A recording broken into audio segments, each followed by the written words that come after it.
Hi guys, this video is going to be a read aloud of chapter 2 of Hope in the Holler, just in case any of you did not complete the writing about reading assignment today and need it read aloud again so that you can complete it over the weekend or tonight. So the assignment is called 9/11 Writing About Reading. I'm going to put the link to this video in the assignment so you know what assignment it is. And if you need to hear chapter 2 again so you can complete it, this will be that. So I hope you guys have a good weekend, and I hope you find this helpful if you needed it. All right, chapter 2. So I'm on page 7 if you want to follow along. Everything about Leopard Lady was loud. Her bright bleached hair, the bracelets that jangled when she moved her arms, and especially her voice.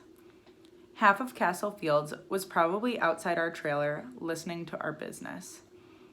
She sat sprawled in Mama's chair. It looked so wrong that I felt my heart start to sink, weighted down into my body. Like that time the Baptists held a free dental clinic and they put a heavy apron thing on me so I couldn't get radiation poisoning.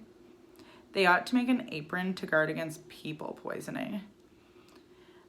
I swear, Hoyt, she looks just like her mama. Sure, whatever. His hair covered the top half of his face as he stared down at that phone. All I could see was the lower half, a small mouth, even smaller wisp of a mustache, and a smattering of chin acne. I wasn't usually bad-tempered, but I wanted nothing more than to punch the sullen look off his pimpled face. No matter what had gone wrong with his day, burying his mama wasn't on the list. I'm Samantha Rose, honey, the older sister of your departed mother. This here's your cousin Hoyt. She dabbed her eyes with the tissue.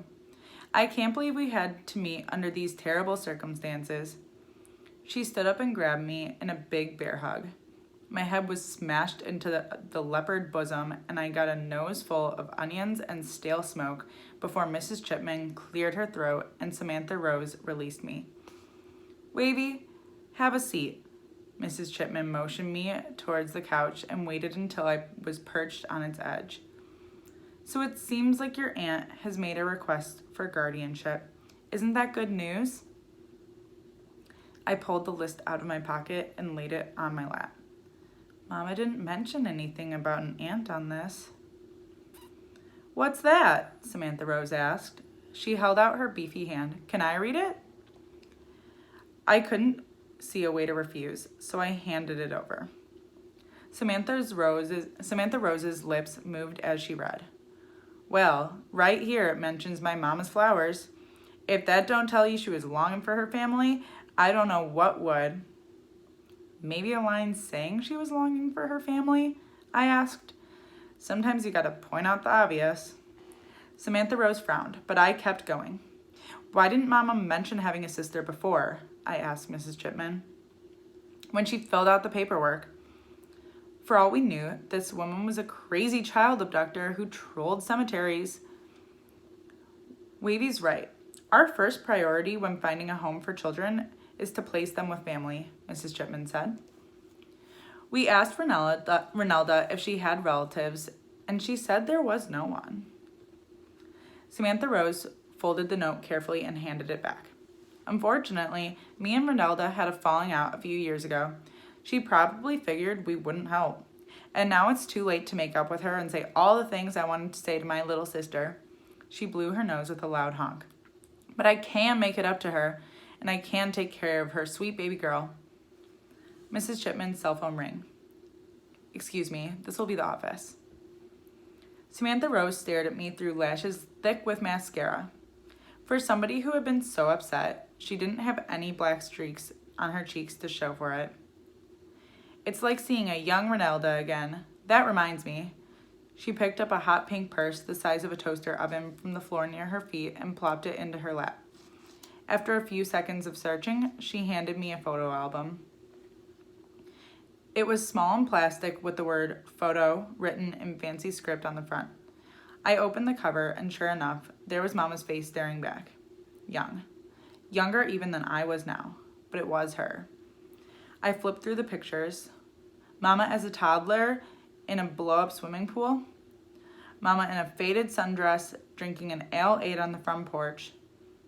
A teenage mama with her hair in a ponytail holding up a fishing rod and a tiny fish.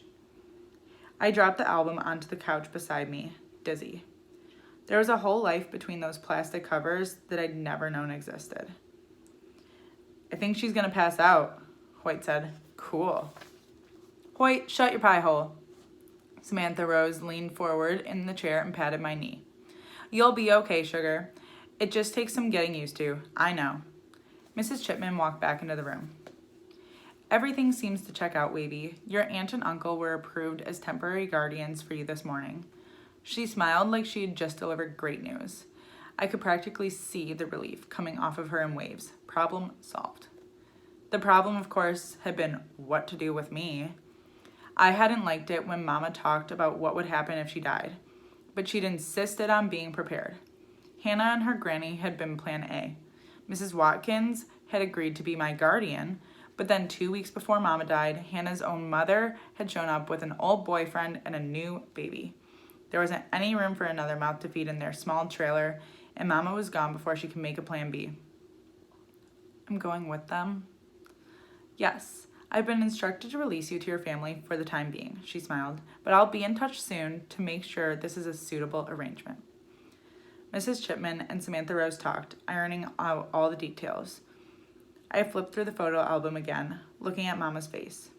It wasn't until the third time through that I noticed Samantha Rose. She was in the background of a bunch of the pictures, and she wasn't smiling in a single one. In fact, she was mostly glaring at my mom. All right, guys, that's the read aloud for chapter 2. Make sure you guys finish whatever it is you need to finish. Hopefully that read aloud helped you guys do the writing about reading activity, and I will see you guys next week on Monday. Bye.